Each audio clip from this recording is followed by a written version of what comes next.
The Bhagavad Gita, chapter 9. In the ninth chapter, Lord Krishna reveals the greatest secret.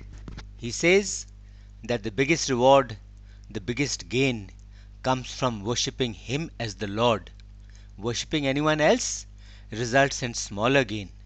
He speaks of devotion and the results of devotion and tells that even a sinner who becomes a devotee and worships Him attains salvation.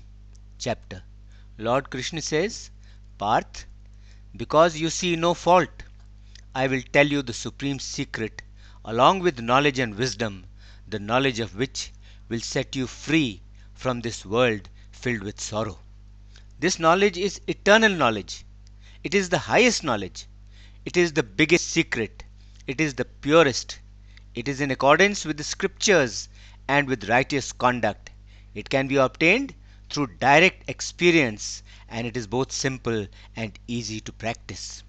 People who have no faith in this path do not reach me. They remain stuck in this world of birth and death. Infinite and limitless, I am neither seen nor can I be described by words or by any other means. By that very infinite and limitless form of mine, I pervade the entire creation. All beings reside in me. They are in me, but I am not in them. Even then, all existences do not abide in me. Look at my divine mystery, my divine secret. My spirit, my Atma, is the source and the origin of all beings. While it supports all beings, it does not reside in them, it does not abide in them. Understand this: just as the fast blowing wind is ever present in the sky, so too do all existences abide and reside in me.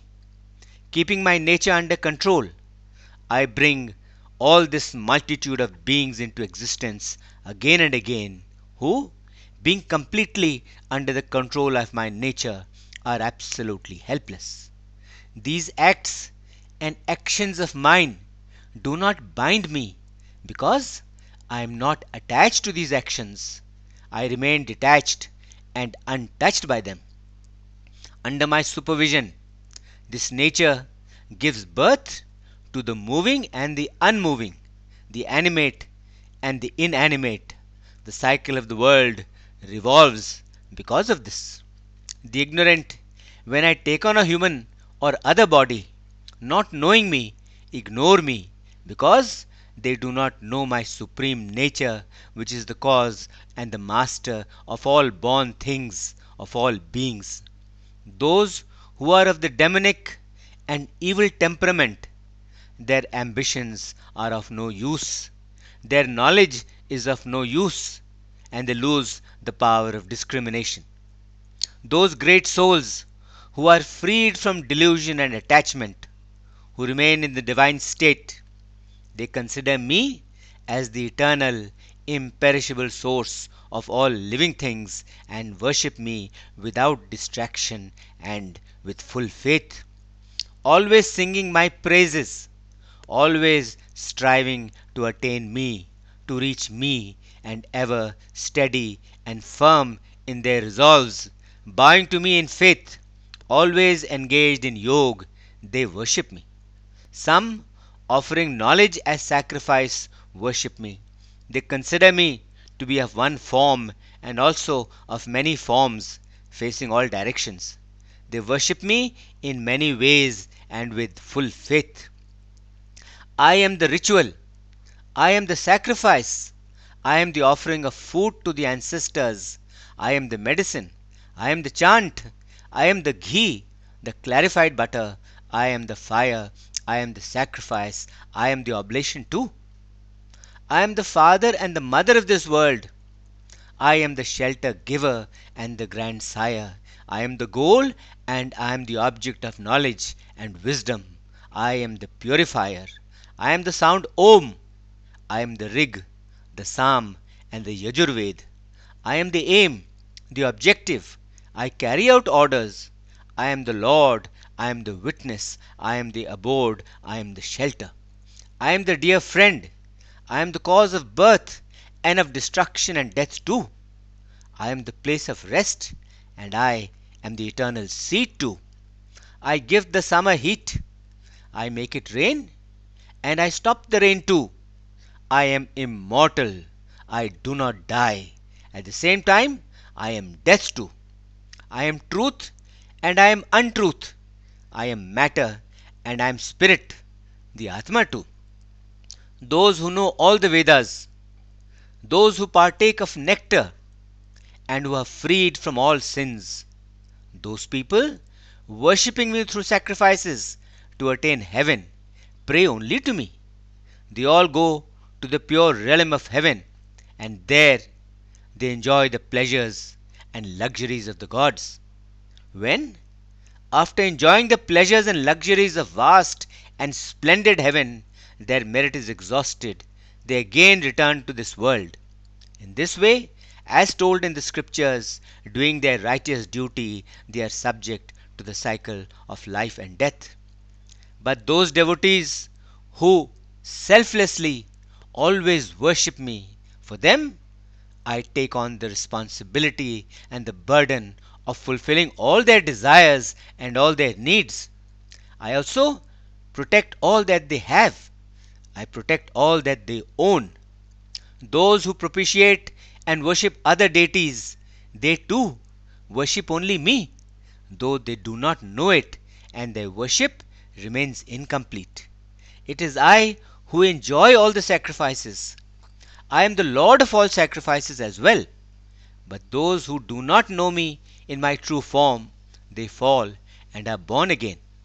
Those who worship the deities go to the deities. Those who worship the ancestors go to the ancestors. Those who worship the spirits and the ghosts go to them.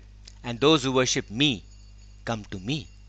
Whosoever with love and faith offers me a leaf, a flower, a fruit, or even water, that offering of his, given with faith and pure heart, I readily and happily accept. Whatever you do, whatever you eat, whatever sacrifice you do, whatever charity you give, whatever austerity you do them all, understanding them to be gifts given only to me. By doing so, you will be freed from the pleasant and the unpleasant, the good and the bad consequences of your actions. You will be freed from the fruits and the rewards of your actions, which are the cause of bondage. Putting your mind firmly and steadily on the path of renouncing all rewards of all actions, you will be freed, you will be liberated, and attain to me only. I am the same for everyone. I am totally impartial. I do not favor anyone, nor do I discriminate against anyone. I neither hate nor do I love anyone. But those who with full faith worship me, they are in me and I am also in them. Even the biggest sinner, if he worships me with full faith and devotion, he gets liberated. He should be regarded as righteous because he has rightly resolved. Very quickly he becomes a righteous person. He gets abiding peace and gains salvation. Understand this for certain, that my devotee will never perish. Those who seek shelter and refuge in me, though they be lowly born, though they be the biggest of sinners, they too, coming into my fold, coming into my refuge, get liberated. Then, what to say of the seekers of Brahma, the righteous and virtuous people, the devotees and royal sages like you, having been born into this temporary world full of sorrow, do you now propitiate me, worship me? Therefore, Parth, fix your mind on me, become my devotee, worship me, and bow to me. In this way, keeping yourself in discipline, making me as your only goal and your only objective, you will definitely attain me, you will definitely reach me. End of chapter 9. Om Shanti Shanti Shanti Om.